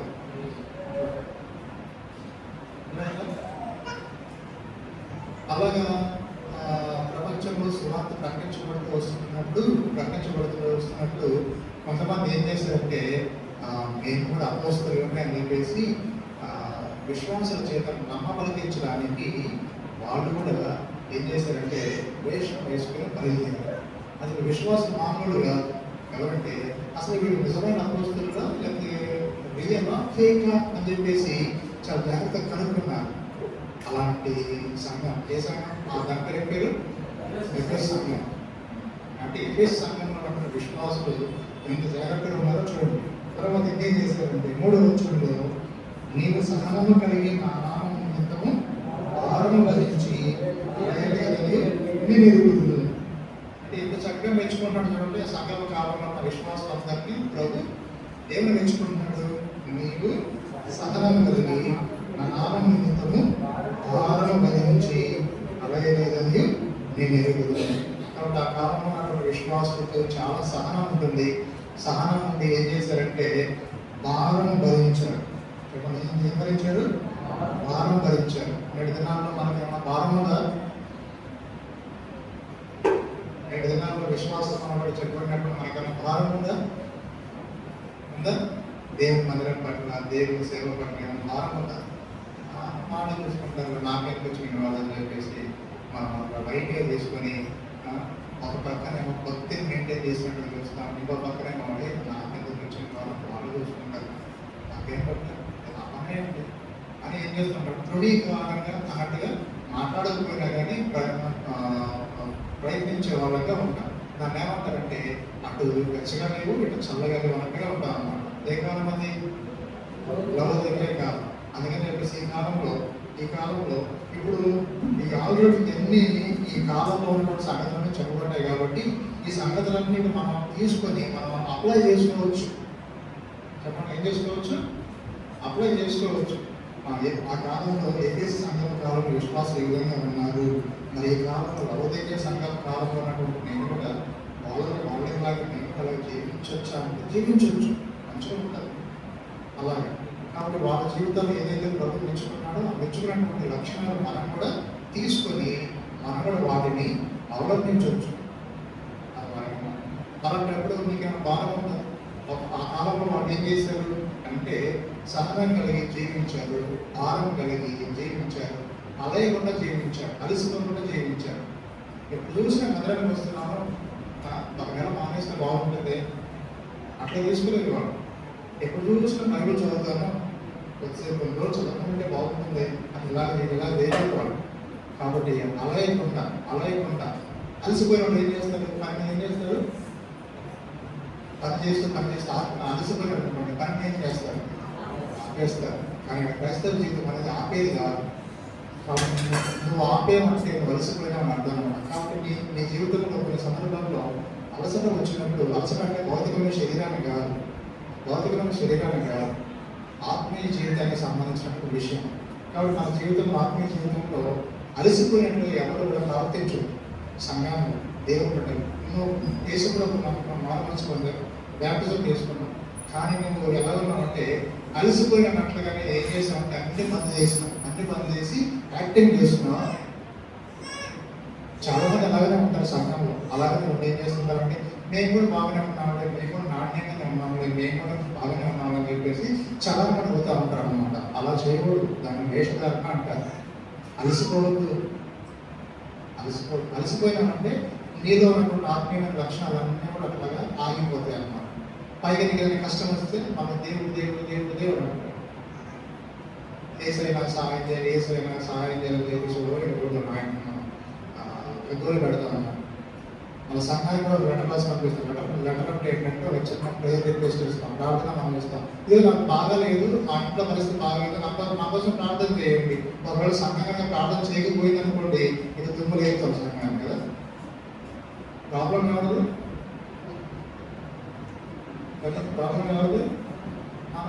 మీకు తెలుసుకున్నా అలసిపోయినట్టు ఎందుకు చేస్తున్నాం? కానీ వాళ్ళైతే అలా జీవించలేదు. క్రీస్తు శకం 30 నుంచి 100 వరకు ఉన్నటువంటి విశ్వాసం ఏం చేశారంటే సహనం కలిగి జీవించారు, భారం భరించి అలసిపోకుండా జీవించారు. అలసటానికి భౌతిక శరీరానికి నీకు ఆత్మీయంగా. కాబట్టి చాలా మంది గుర్తుపెట్టుకోవాలి, విశ్వాసులు సంఘానికి వచ్చేటువంటి విశ్వాసులు చాలా మంది మేము అలసిపోయినామంటేగానే ఆగిపోయిన వాళ్ళు కానీ జీవిస్తూ ఉంటారు. అట్లా చేయబడి అట్లా చేస్తే తర్వాత ఆత్మీయ ఎదుగుతామో లేదో గ్యారెంటీ లేదు. ఒకవేళ ఆత్మీయ ఎదగాలని చెప్పేసి కోరుకుంటే నువ్వు ఎక్కడైతే అలసిపోయినావో, ఎందుకు అలసిపోయినావో అదంతా దేవుని మీద తప్పు ఒప్పుకోవాలి. చాలాసార్లు నేనే తప్పు చేసేయండి అని చెప్పేసి దబాయిస్తాం దేవుని దగ్గర. అలాంటి తిరిగి సమకూర్చబడలేదు. అలాంటప్పుడు నువ్వు తిరిగి సమకూర్చబడలేదు. అలాంటప్పుడు మనకు ఆత్మీయమైన బలం కూడా రాదు. ఎంతవరకు ఉందో అంతవరకే చేసి అలాగే చాలా అయిపోతా ఉంటాం అన్నట్టు. పైగా నాకు ఎక్కువ దీవెన కావాలి, ఆశీర్వాదం కావాలని చెప్పేసి మాత్రం బాగా ఆశపడతా ఉంటారు అన్నట్టు. ఇది ఎక్కడ న్యాయము? అందుకని చెప్పేసి ఏం చేయాలంటే ఎక్కడది అందుకని చెప్పేసి ఏం చేయాలంటే ఎఫెసు సంఘం కాలంలో ఉన్న వాళ్ళు అలసిపోకుండా యేసుప్రభు వారు వారిని ఎంత మెచ్చుకున్నాడంటే నువ్వు అలసిపోలేదు, భారం భరించి అలసిపోకుండా నువ్వు ఉన్నావు అని చెప్పేసి మెచ్చుకొని అంతవరకు మెచ్చుకున్న తర్వాత మెచ్చుకొని ఏం చేశాడంటే ఇదిగో నీలో ఒక లోటు ఉంది, నీలో ఒక పొరపాటు ఉంది, నీలో ఒక తప్పు ఉంది అని కూడా చూపిస్తున్నాను. నీలో ఒక తప్పు ఉంది అని కూడా చూపిస్తుంది. ఏంటి తప్పు అంటే 2వ అధ్యాయంలో ఎఫెసీ పత్రిక 2వ అధ్యాయంలో 4వ వచనాన్ని చదువుకున్నాం. 4వ వచనం ఏమైంది? ఆయనను మొదట మీకున్న ప్రేమను వదులుతుమని నేను మీ మీద తప్పు ఒకటి మోపవలసి ఉన్నది. ఇప్పుడు చెప్పిన ఆ సంఘం మీద దేవుడు మోపిన తప్పేంటి? మొదటి ప్రేమను విడిచిపెట్టాము అన్ని తప్పు మోపుతున్నాడు. సంఘం మీద తప్పు మోపుతున్నాడు అని అర్థం ఏంటి? సంఘపు కాలంలో ఉన్న విశ్వాసుల యొక్క జీవితాలు ఎలా ఉన్నాయి? ఆ సంఘపు కాలం, ఏ సంఘపు కాలంలో? ఎఫెసీ సంఘపు కాలంలో ఎక్కడి నుంచి ఎక్కడి వరకు 30 నుండి 100 వరకు ఉన్నటువంటి ఆ కాలంలో ఉన్నటువంటి ఏ విశ్వాసుల జీవితాలు చూసినా కూడా వాళ్ళందరూ ఎలా ఉంటారంటే ఎలా ఉన్నారు తెలుసా? ఎలా ఉన్నారు? మొదటి ప్రేమను విడిచిపెట్టిన వారుగా ఉన్నారు. మొదటి ప్రేమను విడిచిపెట్టిన వారుగా ఉన్నారు. ఇప్పుడు చెప్పండి, యేసు ప్రభువును నువ్వు ప్రేమించావు ఫస్ట్, లేకపోతే యేసు ప్రభువుని నీవు ప్రేమించడం ఫస్ట్? యేసు ప్రభువుని నువ్వు వెతికావా? యేసు ప్రభువు నిన్ను వెతికాడు? అలాగే మన ప్రభువుని ప్రేమించకపోయినా ప్రభువు మనల్ని ప్రేమించాడు. మనం ఆయన వెతకపోయినా కూడా ఆయన మనల్ని వెతికాడు. వెతికి ఏం చేద్దాం? ప్రేమించడం మనం సంపాదించుకున్న తర్వాత ఆల్మోస్ట్ పొందాము. యేసుప్రభు వారి ప్రేమను మనం గుర్తించుకున్నాం. యేసుప్రభు వారి ప్రేమ తెలుసుకున్నాం. నా ప్రభు నన్ను ఎంత ప్రేమించాడు కాబట్టి దానికి ప్రతిరూపంగా నాకు ప్రాణం పెట్టాడని చెప్పేసి ఏం చేసామంటే ఆ రోజున మొదటి రోజుల్లో మారుమనసు పొందాం. దేవుని యొక్క ప్రేమను తెలుసుకున్న వెంటనే నా ప్రభు నన్ను ఎంతగా ప్రేమించాడా అని చెప్పేసి తెలుసుకొని మారుమనసు పొందాం. చెప్పండి, ఏం పొందాం? మారుమనసు పొందాం, రక్షించబడిన తర్వాత ఆ మొదటి దినాలు ఎలా జీవించామంటే అన్ని విషయాల్లో ప్రేమగా జీవించాం. దేవుని మందిరం అంటే ప్రేమ, బైబిల్ అంటే ప్రేమ, సహవాసం అంటే ప్రేమ, బలంలో పాల్గొనడం అంటే ప్రేమ, అలాగే దేవునికి సంబంధించిన ప్రతి కూడా మనం ఎంతో చక్కగా ప్రేమతో మనం తీసుకొని జీవించాలన్నమాట. అది ఏమైంది తర్వాత రాను పరిస్థితుల వలన, సమస్యల వలన, కష్టాల వలన, పరీక్షల వలన, పరిశోధన వలన, వ్యాధుల వలన, బాధల వలన, శోధన వలన అదనంతం అయిపోయి మొదటి ప్రేమ విడిచిపెట్టేసేవా? అలాగనే చేశారు. ఎవరు? ఏ కాలంలో ఉన్న విశ్వాసులు?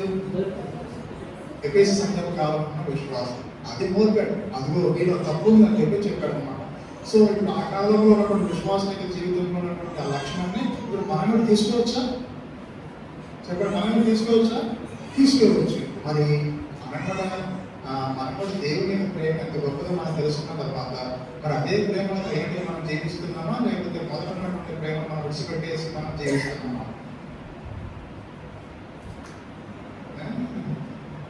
దేవుని మందిరం అంటే నీకు ఎంత ప్రేమ ఉంది? దేవుని వాక్యం అంటే నీకు ఎంత ప్రేమ ఉంది? దేవుని యొక్క సన్నిధికి ఎంత ప్రేమ ఉంది? దేవుని యొక్క ప్రజలంటే ఎంత ప్రేమ ఉంది? దేవుని యొక్క సేవకులంటే ఎంత ప్రేమ ఉంది? దేవునికి సంబంధించిన కార్యకలాపాలు అంటే ఎంత ప్రేమ ఉంది? ఉందా? సంజాయిషంగానే చెప్పుకోవాలి. స్టార్టింగ్లో ఉందా? యేసుప్రభు నామమున కొత్త దినాలు ఉందా? పవర్ఫుల్గా ఉందా? వీక్గా ఉందా? అడిగిన చెప్పండి, పవర్ఫుల్గా ఉందా? వీక్గా ఉందా? పవర్ఫుల్గా ఉంది. అదే పవర్ ఇప్పుడు ఉందా? అయ్యో చెప్తావా అసలుగా? ఉంది అంటే ఏడ ఉందని చెప్పేసి అది వేసుకుంటుంది. ఏం వేసుకుంటుంది? మనసాకి వేసుకుంటుంది. ఎవరికైనా మస్కా కొట్టినా దానికి మస్కా కొట్టినాయి కదా, ఆడుందని నీకు మనసాకి ఎక్కడుందో నీకు ప్రేమ, అప్పుడు మనం జవాబు అవును కదా. అప్పుడు ఆ మనసాక్షి మన మీద నేను రౌండ్ చేస్తాను. స్టార్టింగ్లో దేవుని ఎంత ప్రేమించావు, స్టార్టింగ్లో దేవుని ఎంత చక్కగా ఆరాధన చేసావు, స్టార్టింగ్లో ఎంత చక్కగా బలంలో పాల్గొన్నావు, స్టార్టింగ్లో ఏ గుడికి కూడా మార్చని కాకుండా ఎంత చక్కగా వచ్చావు కదా. దేవుడు ఇంకా జీవించాడు, బలపడాలని చెప్పి ట్రై చేశారు. ఏమైంది ఈరోజు సంవత్సరం గడిపేసిన తర్వాత ఈ రోజులు ఏమైంది అని అంటే అదే నీ మీద నేను మోపుతున్న తక్కువ అని చెప్పేసి యేసుప్రభు చెప్తూ వచ్చాను. కాబట్టి అదే క్యారెక్టర్ మనం గమనించుకొని మనం కలిసి చేసుకుంటే నేను కూడా అలా ఉన్నానా ఏంటని చెప్పేసి పరీక్షించుకుంటే ఒకవేళ అలా ఉన్నానని చెప్పేసి తెలిస్తే వెంటనే సరి చేసుకోవాలి. ప్రభు మొదట ఉన్నటువంటి ప్రేమను నేను కోరుకున్నాను, దయచేసి మళ్ళీ నేను ఆ ప్రేమను జీవించడానికి నాకు సహాయం చేయగలరు అని చెప్పేసి యథార్థంగా ఒప్పుకుంటేనే సంపర్చబడతాం, లేదా సంపర్చబడలేదు. చెప్పండి. తర్వాత ఏం చెప్పాడంటే 2వ అధ్యాయంలో రెండవ అధ్యాయంలో ఏం చెప్పాడంటే 6వ వచనం చదువుకున్నాం. 6వ వచనం ఏంటంటే, అయితే ఈ ఒకటి నీలో ఉన్నది, నీకు ఇతర క్రియలు నీవు ద్వేషించుచున్నావు, నేను కూడా వీటిని ద్వేషించుచున్నాను. ఎవరి క్రియలు ద్వేషించారంటే వాళ్ళు ఎఫెసీ సంఘం కాలంలో ఉన్న విశ్వాసులు ఎవరి క్రియలను ద్వేషించారు? నీకు నాయకుల క్రియలను ద్వేషించారు. నీకు నాయకుల క్రియలు అంటే ఏ క్రియలు? నీకు నాయకుల క్రియలు, నీకు నాయకుల బోధ అంటే ఎలా ఉంటుంది? అది ఎలా ఉంటుంది? ఇప్పుడు ఉదాహరణ నాగం చూడండి. ఇప్పుడు మనం వేసుకున్నాం, రక్షించబడి జాగ్రత్త తీసుకున్నాం అనుకోండి, నేను చాలా పరిశుద్ధుడిని చెప్పండి. ఎవరిని? నేను చాలా పరిశుద్ధుడిని, కాబట్టి ఇప్పుడు నేను పరిశుద్ధులతోనే స్నేహం చేస్తా, ఇక వేరే వాళ్ళు నాకు అవసరం లేదు, వేరే వాళ్ళు నాకు చీచా అంటాను నేను. అది ఎంతవరకు? మరి వేరే వాళ్ళు ఎలా రక్షించబడతారు? పాపులు.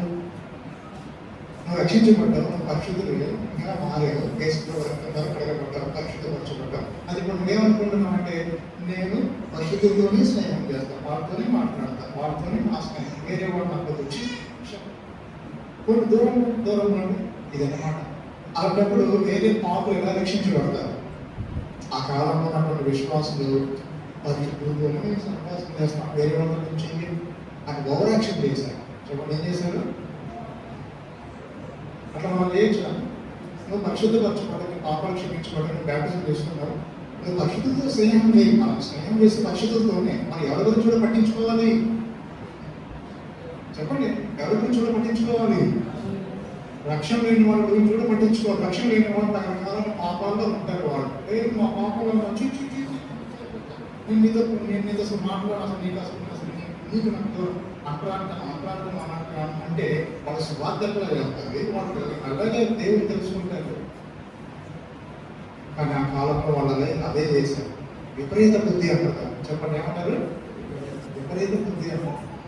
చాలా అలాగే మనం ఉన్నామేంటి? జాగ్రత్తగా ఉంటాను. మన పక్షులతోనే సహవాసం ఉంది. మన యొక్క సంఘంలో ఒక పాయింట్ ఉంది.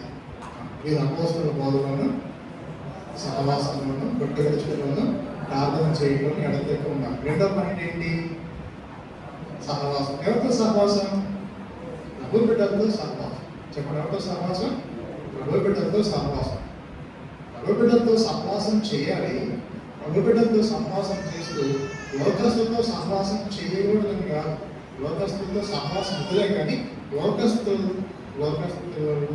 లోకస్తులు కూడా మనం ఏం కాదు, సహవాసం అనేది కాకుండా పరిశుద్ధులతో సహవాసం చేస్తూ లోకస్తులకి మన ద్వారా ప్రభు తెలిసేటట్టుగా మనం వాళ్ళకి సహకరించాలి. కానీ ఆ కాలంలో వాళ్ళు one way traffic, one way route వాళ్ళు అవలంబించారు. మాకు వీళ్ళే కావాలి, పరిశుద్ధులే కావాలి, వాళ్ళ వద్దు మాకున్నట్టుగా వాళ్ళు అలాగే వన్ వే ట్రాఫిక్ అన్నట్టుగా జీవించారు. దాన్ని ఏమంటారంటే అతను విపరీత బోధ, అతను విపరీతమైన బుద్ధి. అలా మెయింటైన్ చేసేవాడు ఒక గ్రూప్ ఉన్నారు, అలా మెయింటైన్ చేసేవాళ్ళు ఒక గుంపు ఉన్నారు. ఆ గుంపుని ఏమంటారంటే నీకోలాయితులు అంటారు. చెప్పండి, ఏమంటారు? ఇప్పుడు చెప్పండి, మనం నీకోలాయితులమా ఏ రైతులమా? నీకోలాయితులు సరేనా? తర్వాత లాస్ట్లో ఇక్కడ చెప్పుకొని మనం ముగించేద్దాం. ఇంకోటి ఏంటంటే 7వ వచనం చదువుకున్నాం. చేయగలవాడు ఆత్మ సంఘములతో చెప్పుచున్న మాట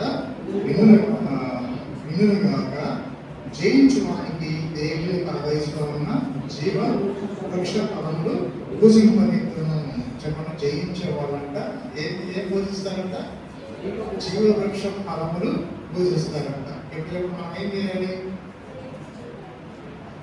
మనం ఏం చేయాలి? జయించాలి. ఏం జయించాలి? ఇప్పుడు మనం చెప్పిన విషయాలను జయించాలి.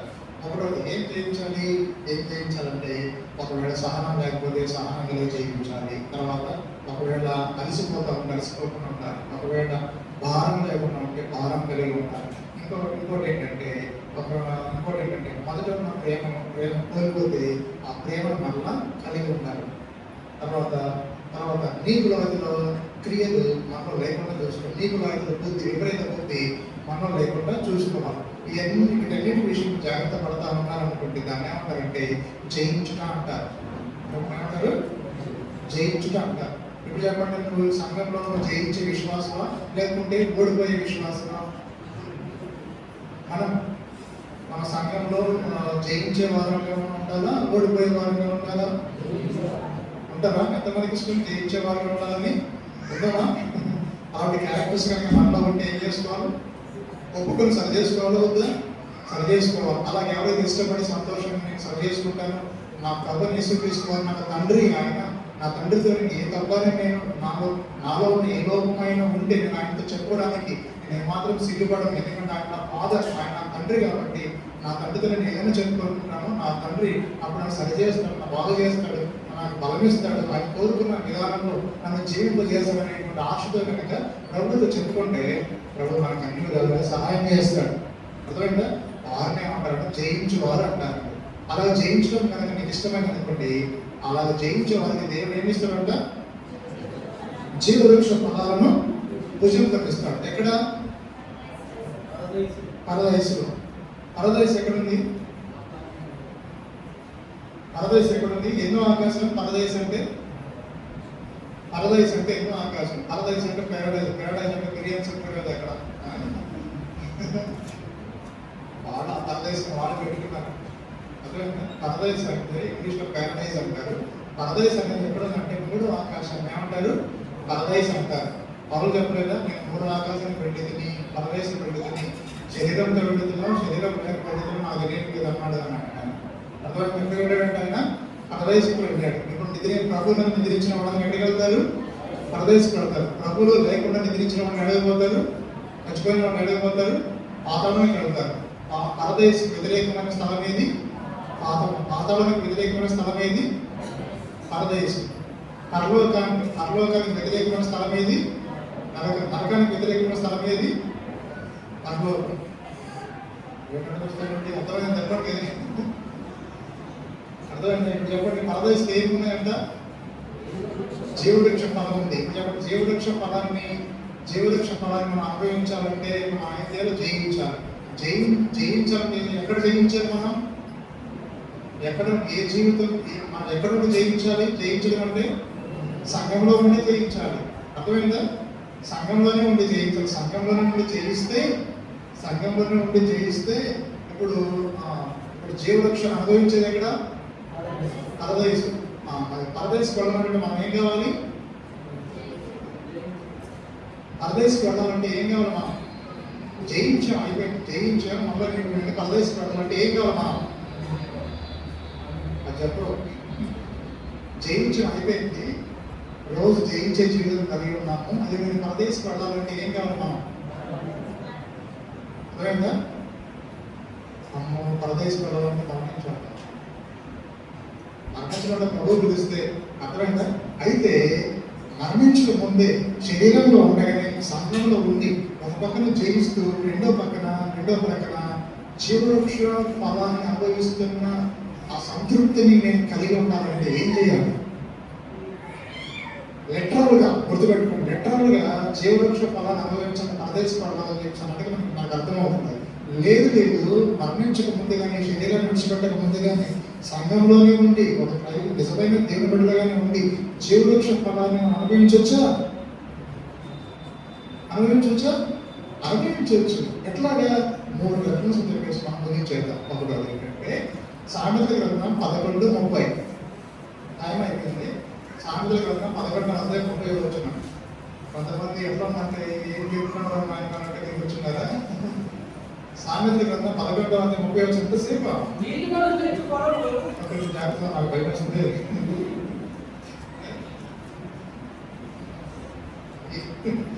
నీతి మంతులు ఇచ్చు ఫలము చాలా అయిపోయారు. ఇప్పుడు చెప్పండి, జీవవృక్షం అలాంటి జీవవృక్షం యొక్క అనుభవాన్ని కలిగి ఉండాలంటే శరీరం విడిచిపెట్టవచ్చా? శరీరం విడిచిపెట్టాలా? లేకపోతే సంఘంలోని భౌతికంగా ఉండి మన ఆత్మీయమైన రుచిని మనం రుచి చూడొచ్చా? చెప్పండి. సంఘంలోనే ఉండి జీవవృక్ష ఫలాన్ని అనుభవించాలంటే ఏం చేయాలంటే అక్కడ నీతి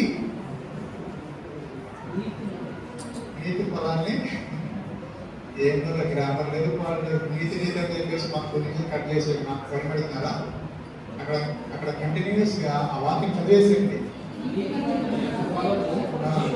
అంతే, నీతిమంతులు ఇచ్చే ఫలము జీవవృక్షం. ఇప్పుడు చెప్పండి, ఎవరు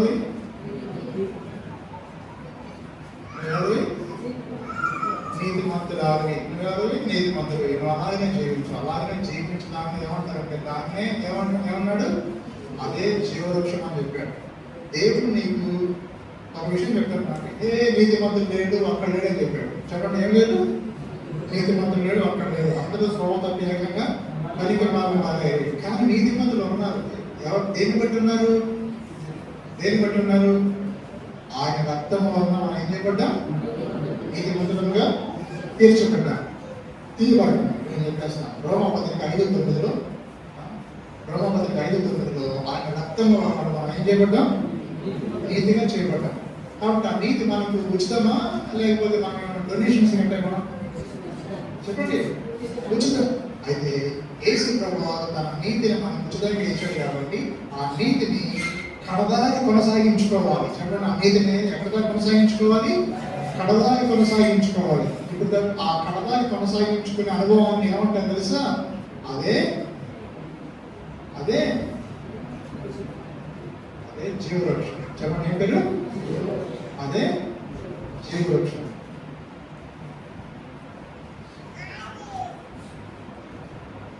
ఇప్పుడు చెప్పండి, జీవవృక్షంలో పాలు మనకుందా లేకపోతే లేదా? ఉంది. కానీ ఆదాముకి బయటికి గెంటేశాడు. బయటికి గెంటేసి కట్టె జోలో పెట్టాడు. ఎక్కడ పోకుండా ఉండాలని, ఎక్కడ దేని ముట్టుకోకుండా ఉండాలని, జీవవృక్ష ఫలాలు ముట్టుకోకుండా ఉండాలని బయటికి దేన్ని గెంటేసి కట్టె జోలో పెట్టేసి పెరుగు చేసే సెలవుని అడ్డు పెట్టేశాడు. సెక్యూరిటీ ఇచ్చాడు దేవుడు. కానీ యేసు ప్రభు ద్వారా ఏ వ్యక్తి అయినా సరే సామాన్యమైన సరళమైన విశ్వాసం ద్వారా యేసు ప్రభువుని నమ్ముకుని రక్షణ బ్యాప్టిజం చేసుకుంటే అది పర్మిషన్ వస్తుంది. ఆ గేట్లు అనేది తెరవబడి జీవవృక్షం దగ్గరకు వెళ్ళినటువంటి అనుభవాన్ని మనం కలిగి ఉంటాం. ఇప్పుడు చెప్పండి, నువ్వు ఎవరైనా సరే, స్త్రీ అయినా సరే, నువ్వు పురుషుడు అయినా సరే, యేసు ప్రభువుని నమ్ముకుని బ్యాప్టిజం చేసుకున్నావు కాబట్టి ఇప్పుడు నువ్వు ఎక్కడ దాకా వెళ్ళావు? జీవవృక్షం దాకా వెళ్ళావు. అయితే జీవవృక్షం యొక్క టేస్ట్ నువ్వు చూడాలంటే నువ్వు ఏం చేసుకున్నావు? రోజు 11:30 ప్రకారంగా నీతిని అలాగే కొనసాగించుకోవాలి. నీతిని పోగొట్టుకోవద్దు, నీతిని దుర్వినియోగం చేసుకోవద్దు, అనీతిగా మారద్దు. దాన్ని జీవవృక్షం అంటారు. అది ఒకటో ఉదాహరణ. రెండో ఉదాహరణ చెప్తాను వినండి. రెండోది ఏంటంటే 13వ అధ్యాయము సామెతల గ్రంథం 13వ అధ్యాయం 12వ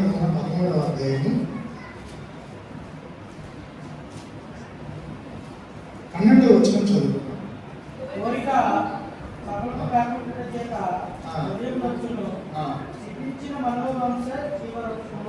జీవవృక్షం అనేది జీవవృక్షం అంటే ఏంటి? అక్కడ సిద్ధించిన మనోవాంఛ. ప్రతి ఒక్కరికి ఏముంటాయి? తొందరగా ప్రతి ఒక్కరికి టైం అయిపోయింది, 5 నిమిషాలు ఎక్స్ట్రా అయిపోయింది. ప్రతి ఒక్కరికి ఏముంటాయి? ఏం కోరికలు? మనోవాంఛలు ఉంటాయి. అయితే ఒక విశ్వాసిగా నీకు ఏం మనోవాంఛలు ఉండాలి?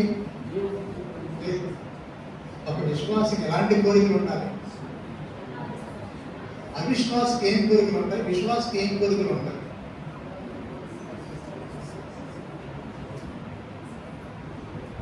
అవిశ్వాసకి ఏం కోరికలు ఉంటాయి? ఒక విశ్వాసిగా చేయబడినందుకు విశ్వాసిగా నీకు ఏం కోరికలు ఉండాలి?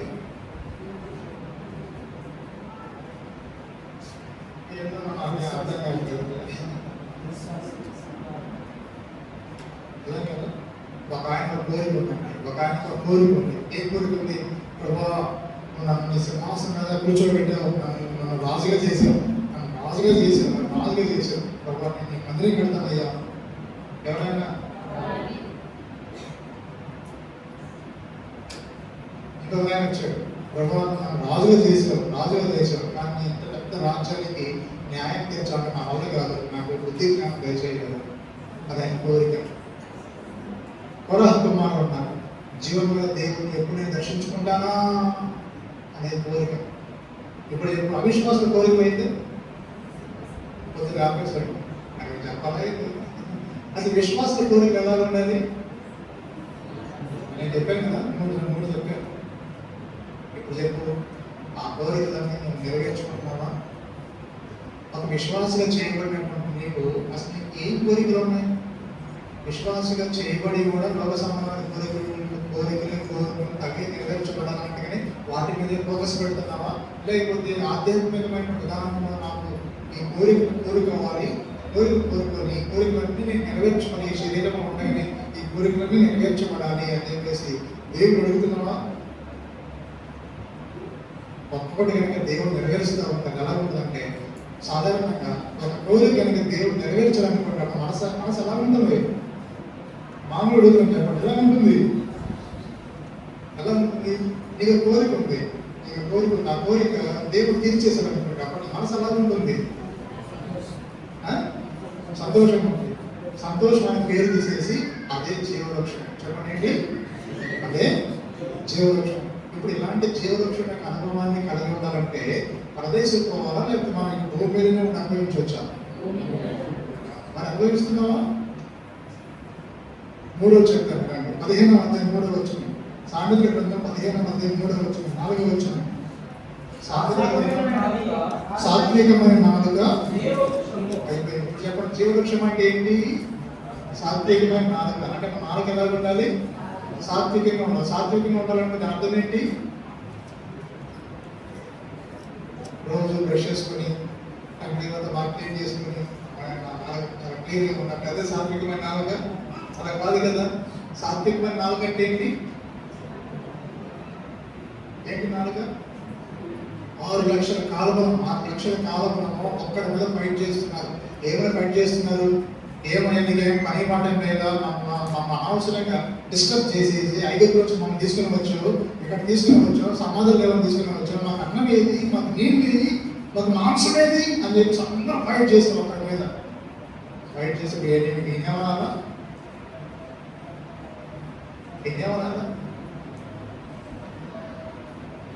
అదే ఆ ప్లేస్లో మన కనుక ఉంటే, ఆ ప్లేస్లో మన కనుక ఉంటే కొంతమంది విశ్వాసం నాకు సంఘంలో ఉంటే వాళ్ళు ఎవరైనా బాధ్యత కలిగిన వాళ్ళు కనుక ఉంటే అలాంటి వాళ్ళు ఎవరైనా సరే అందరి విషయంలో మనం ఎలా ఉండాలంటే సాత్వికంగా ఉండాలి. ఒకరి విషయంలో ఒకరు అందరం కలిసి ఒకళ్ళని కాదు ఎలా ఉండాలి? సాత్వికంగా ఉండాలి. అనవసరంగా టంగ్ స్లిప్ కావద్దు. చెప్పండి, అనవసరంగా టంగ్ స్లిప్ కావద్దు. అనవసరంగా టంగ్ స్లిప్ అవుతున్నప్పుడు దాని అర్థం ఏంటి? అసలు నీకు ఏం తెలుస్తుంది? అసలు ఆ భారం, ఆ పట్టింపు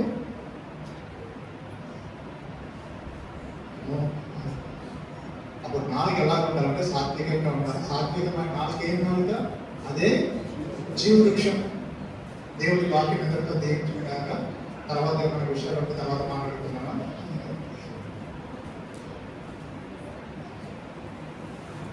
మనం ఏ విధంగా చేసినాం ఎంతో బాగా ఉంటుంది. అంతా దేవుడి వాక్యం ప్రార్థన చేసుకున్నాము.